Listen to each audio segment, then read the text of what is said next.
ప్రభుత్వ ఉద్యోగులకు కేంద్రం నుంచి మరో శుభవార్త. మరోసారి ప్రభుత్వం వారి ప్రయోజనాలకు మంచి జరిగే ఒక నిర్ణయం తీసుకుంది. అదేంటో మీకు తెలుసా? ప్రభుత్వ ఉద్యోగులకు ఒక బహుమతి ఇచ్చారు. గురువారం కేబినెట్ జాతీయ పెన్షన్ వ్యవస్థలో 14% ప్రభుత్వ నిధులు సమకూర్చింది. ఇది ప్రస్తుతం 10% ఉంది. ఏది ఏమైనా ఎన్నికల సమయంలో ఈ నిర్ణయాన్ని తీసుకోవాలని అనుకున్నట్లుగా సమాచారం. కానీ ఇది అధికారికంగా ప్రకటించబడలేదు. అయితే ఉద్యోగుల కనీస సహకారం 10%గా ప్రస్తుతానికి ఉంది.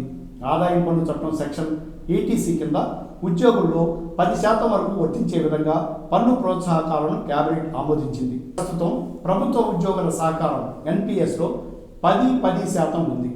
ప్రభుత్వం యొక్క సహకారం 10% నుంచి 14%కి పెరిగింది. ఏది ఏమైనా ఎన్నికల సమయంలో ఈ నిర్ణయం తీసుకోవాలని అనుకున్నట్లుగా సమాచారం. కానీ ఇది అధికారికంగా ప్రకటించబడలేదు. అయితే ఉద్యోగుల కనీస సహకారం 10%గా ప్రస్తుతానికి ఉంది.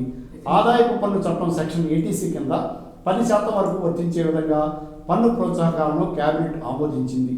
ప్రధాని నరేంద్ర మోడీ ఆధ్వర్యంలో జరిగిన కేబినెట్ సమావేశంలో ప్రస్తుతం ప్రభుత్వ నిధుల మొత్తంలో 60% బదిలీ చేయడానికి ఆమోదం పొందింది.